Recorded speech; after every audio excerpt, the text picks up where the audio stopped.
Society loves to complain that modern men have gone soft. But the truth, you're navigating a world of overwhelming choices, hyper-consumerism, and a 24/7 comparison trap that past generations never had to deal with.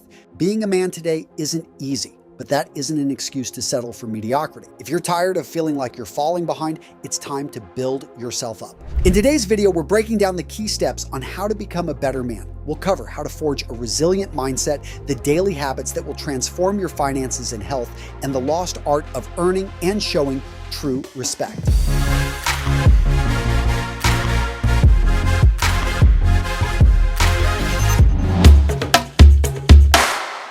Seek out hard things. I think a lot of young men have been fed a lie that a good life is one that is full of pleasure, that making a lot of money early is all you need to do because it's going to satisfy all your needs. Gents, I got nothing against money, but when it comes to purpose, when it comes to happiness, it isn't going to bring it to you. Now, gents, instead of trying to find yourself, go out there and make yourself. And the way that you build yourself up is you seek challenge. Iron sharpens iron. When you're in your 20s, think of yourself as an uncut diamond. You need the sharp edges of challenge and life to be able to cut you, to shape you into a stone that starts to reveal its brilliance. On top of that, life is going to rub you. Life is going to polish you when you see it that way. And all of a sudden, by your 30s and definitely into your 40s, you are going to start to shine. And don't believe me? Look at history. Example, Hercules and his 12 labors. What would he have been if he hadn't actually gone through those 12 incredibly difficult labors that tested him? According to neuroscientist Gregory Burns, happiness and pleasure are passive emotions. You don't have to do much to achieve those feelings. Satisfaction, on the other hand, is a lot more fulfilling and is really, as human beings, what we actually crave. In fact, Burns concluded that satisfaction requires two important ingredients: novelty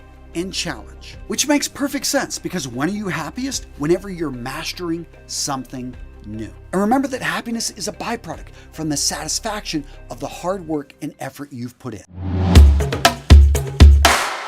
When you find yourself in a dark place and you think that there is no escape, if you ever start to consider a permanent solution to a temporary problem, gents, there is no shame, there is nothing wrong with getting help. They need to go to therapy and talk it out. I'll tell you, growing up in West Texas around a lot of guys that didn't say anything, and they would just keep that anger in and eventually explode and blow up like a volcano. You know, I'm not sure that old way of doing it, of keeping it all inside, is the right path. Now, I will agree there are some guys out there that are just a little bit too emotional. I don't need to see you breaking down on TikTok and you posting it every single video. But man, there's something to be said about being able to open up, to be able to talk about things, especially when you've got a group of peers, if you've got a support group, if you've got a therapist, if you find someone, if you find a process that works for you, it can be life-changing. So in this way, yeah, I'd have to say some modern men take it to an extreme, but I like that we've now got this option and that it's much more acceptable. And I'll admit, one of my guilty pleasures, my favorite football games to go back and watch on replay, when it looks like a team is down and out, and somehow they crawl back, get the score even, and win. And the funny thing about that game is I was watching it in Atlanta with a bunch of Falcon fans, and I'll tell you, it was not a happy night. But here's the deal. There is a dark side to this type of mentality, especially if you're a hard worker. If you're somebody that's persistent, maybe a little bit hard-headed, that no-quit mentality can get you in trouble when the path you're going down is a dead end. So when is quitting the right decision? When is it actually a pretty smart strategic choice? That's the exact argument that Annie Duke makes in her book, Quit: The Power of Knowing When to Walk Away. If you haven't read it, I highly recommend it. In fact, all of her books are friggin' awesome. But in this particular book, she focuses on the three things you need to ask yourself when you're consistently working at something, time is going by, you're not seeing any progress, and you're asking yourself that question, should you quit? Well, in the book, Annie's very clear that sometimes quitting is the best strategy because as human beings, we often fall into the sunk cost fallacy. In case you're not familiar with it, the sunk cost fallacy is a phenomenon whereby a person is reluctant to abandon a strategy or course of action because they have invested heavily into it. If you look for it, you'll see it all the time around you, especially in money. I mean, think about how many times you've made a bad investment and instead of pulling out what you can and accepting the losses, now you throw more money after this bad money and you end up losing more. You'll also see the sunk cost fallacy all the time in relationships. I mean, we've all been there or had a buddy who said, yeah, I've been with her 3 years. I just can't give up on her. I don't want to waste all that time. But here's the deal. That time is already gone. The only thing you have is now and maybe the future. So if you don't know where you're going, you're going to wind up somewhere else. I always love this Yogi Berra quote because on the surface it seems kind of stupid, but when you get down into it and you understand the philosophical meaning, which I'm not sure he intended, it's really deep and I think defines a lot of us in today's busy world who are constantly moving to and from, but don't really know where we're going, and then we're surprised when we end up someplace we didn't intend. Or even worse, somewhere where we don't want to be. Now for me as a visual guy, I have a vision board. I really like something like this. It's simple. You just print off pictures of where you want to be, what you want to achieve, things that you want to do. As you can see here, I've got some early images of my dream home. I've got pictures of the people that mean the most to me with messages from them. I printed off images of the countries I want to travel to in the next couple of years, and even what I want my ideal body to look like. Because I'm a little bit weird like this, I condensed it down actually into a single page, which I try to sign off on daily, affirming to myself that I am going to take one step in the direction of achieving my goals. And I'll admit, if you would have shown this stuff to me about 10 years ago, I would have said, that's a bunch of woo-woo stuff. Seriously, just go out there and do the work. 100% agree. Do the work. But make sure that you're taking time to evaluate, to think, to make sure that you are going in the right direction. People talk about this all the time, that they're climbing the ladder of success, and then they get to the top realizing they just climbed the wrong wall. Gents, straight up, this is work you have to do. Nobody can do it for you. But I'll tell you, once you do this, all of a sudden you're going to have things revealed to you, and you're going to realize, you're wasting a lot of time and energy doing work, running after things that don't really align with where you want to be or the man you want to become. Have you ever been on a team of winners? I have. I've also been on a team of losers. And the difference in culture, the difference in the way the people talked and communicated was night and day. When you're part of a winning team, there's a shared energy. People are excited, people are motivated, but not to win, to actually become better, to push themselves, to constantly improve, to be the best, and to leave their mark on history. I also find a healthy winning team, they really support each other. They're looking out for each other. They realize it's a team effort. So they're only as strong as their weakest link. Winning teams like that aren't passing blame. They're looking at, okay, where can we get stronger? How can we improve the area here? They're not throwing around blame. They're looking for ways to provide a solution. Winning teams are also accountable when they win and when they lose. In fact, I found the winners that I've surrounded myself with, whenever they fail, they actually look at this as a gift because they realize the pain of losing is one of the best direct feedback teachers you could ever get. Now, some of you guys may be thinking, hey, I don't have any say on my team at work. And that may be true, but you do have a choice on the people that you surround yourself with, the people you hang out with, the teams that you build up for your own company, the new friends that you make at conferences that can help lift you up. I know for me personally, I surround myself with other business owners that are doing really interesting things, not just making more money than me, but guys and gals that are crushing it in industries and in ways that I wouldn't have thought of, but they love sharing that information with me, and it gives me energy and ideas that I can use to grow my own business. Always be looking for new, amazing friends, the kind of people that inspire you. You've probably heard that you become the average of the people you surround yourself with. So look to surround yourself with interesting people who have ambition and are going after it. Now, personally, I find people like this by going to conferences, going to events that are around my passions, YouTube being one. I was just at Vid Summit down in Dallas, Texas. At this event, I met up with over 50 YouTubers, half of them people I never met before, the other half old friends I just further connected with. And that leads me to the second part of making this work, is set up masterminds or ways that you can stay in touch. I formalize it a bit with a lot of my business friends by having a weekly time that we get together over a set period. But the key to building new friendships is you have to do the work to build these relationships.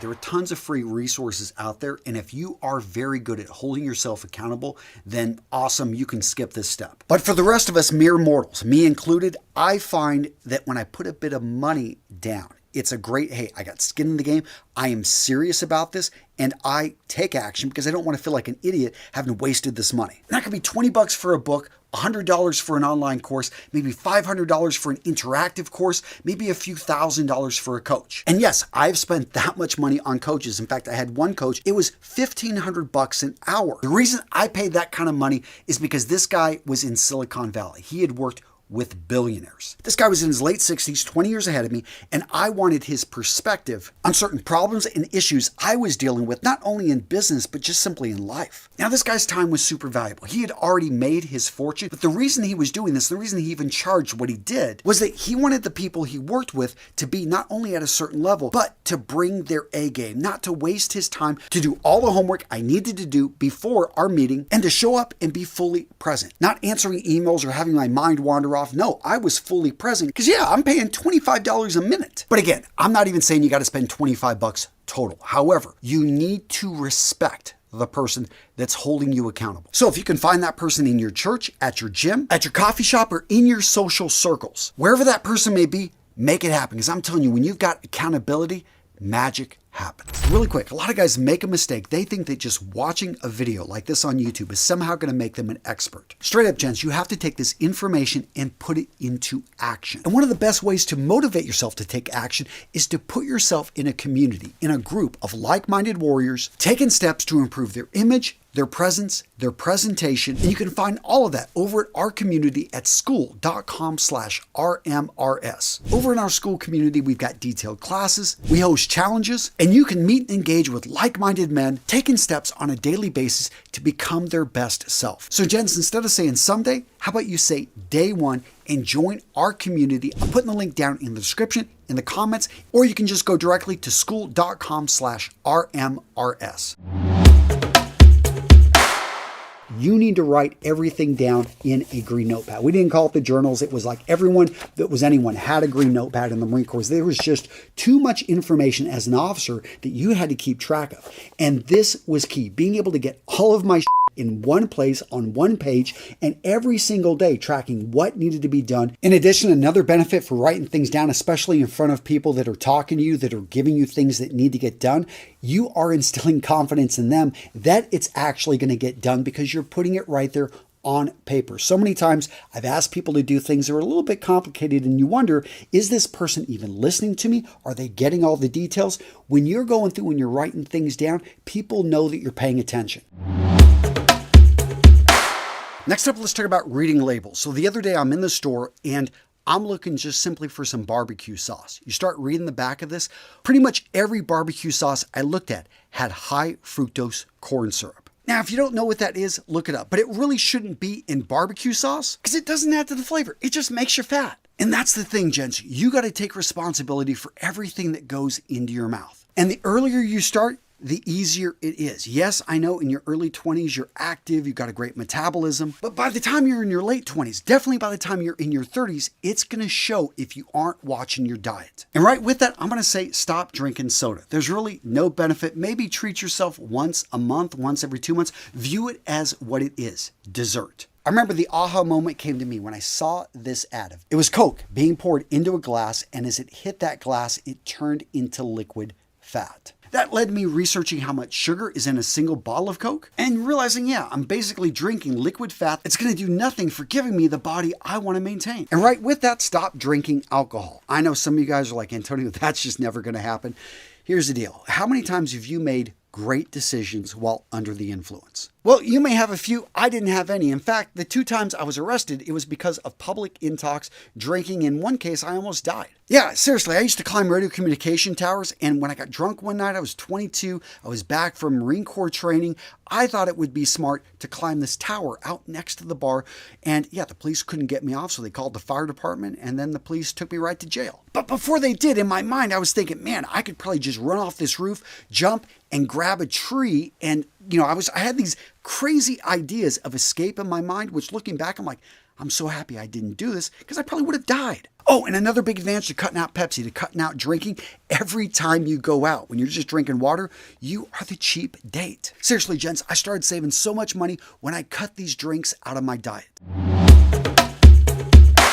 And speaking of money, live frugally, live below your means, save aggressively. There was a time in my early 20s when I had my own apartment, I had a motorcycle, I had a truck, I had student loans, and basically every cent that I earned was accounted for because it was going towards a payment on all of those things. It wasn't until I started talking to one of my fellow lieutenants who was a finance guy, and he said, hey, set this goal for this year and make a game of it. He taught me the importance of looking at interest rates, high is bad, and pay those loans off first. And I quickly learned by looking at my budget that I was spending a lot on food. And if I just cooked more at home and saved a few $100, I could make double payments on the loans and pay them off quicker. Never risk what you need for something that you want. And there's a big difference between needs and wants. Now you got to set that for yourself, but I know for me, what I need is relatively simple. What I want is almost unlimited. But going after those things, yeah, you can take some chances, but don't take chances with things you can't lose. It's always a stupid bet whenever there is a risk of complete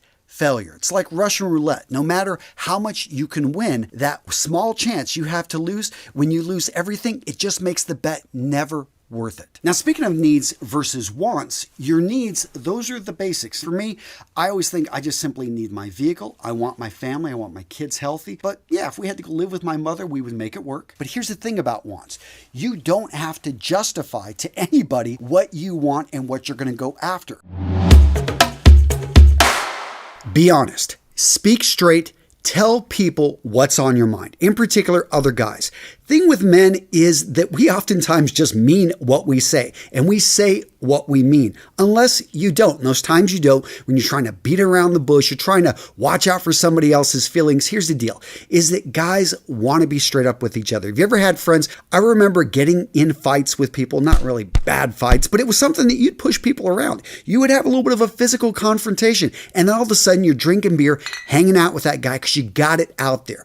Men appreciate it when you're straight up with them, even if it's going to hurt their feelings. They want to hear the truth. If you're going to tell somebody the truth, they don't want to hear, they don't want to be embarrassed in front of everybody. So if you're going to say something negative, then maybe take the person aside. Be straight with them, be honest, get to the point, but don't, make it so that they have to put on a show. That's one of the problems with all these debates with, politicians. They have to speak because they know that everybody's watching. So I'm all about transparency, but I'm also about people not having to put on a show. So whenever you're going to praise somebody, you're going to say great things about them. Do it that in front of everybody. But if you're going to critique, if you're going to have something negative, then say it again behind closed doors, or at least try to keep the audience to a minimum. So many times we're listening, but we're not listening.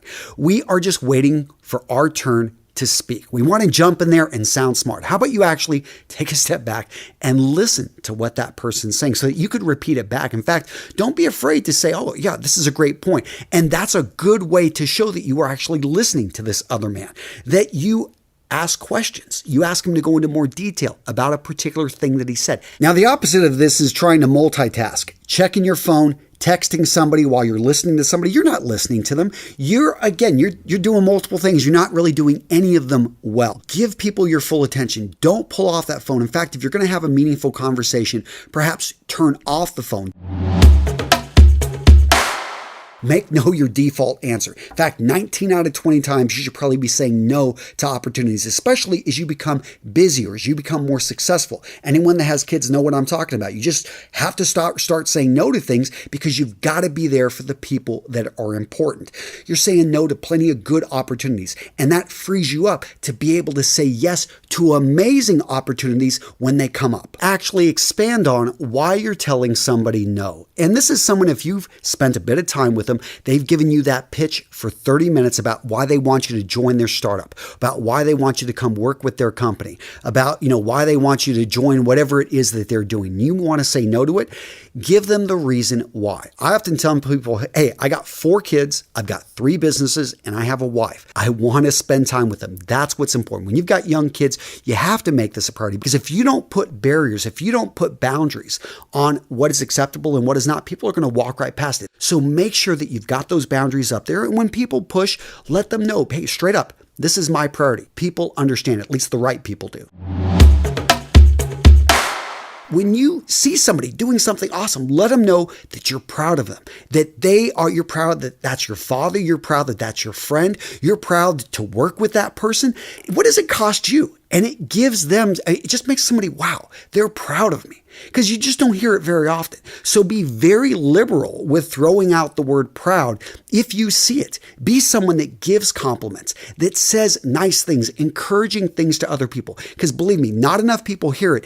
And when you become that kind of person, believe me, it's going to make its way back to you, and people are just going to enjoy it. They're going to want to be around somebody who makes them feel good about themselves. So gents, if you enjoyed this video, let me know in the comments below, and don't stop watching. I got you covered here at Real Men Real Style. If you enjoyed this motivational video, I've got you covered with more. Check out this video right here. Very emotional one. I did it a while back, but still one of my better videos, and something I think is important, just that a man is able to express himself. And yeah, it's a good video. Check it out right here.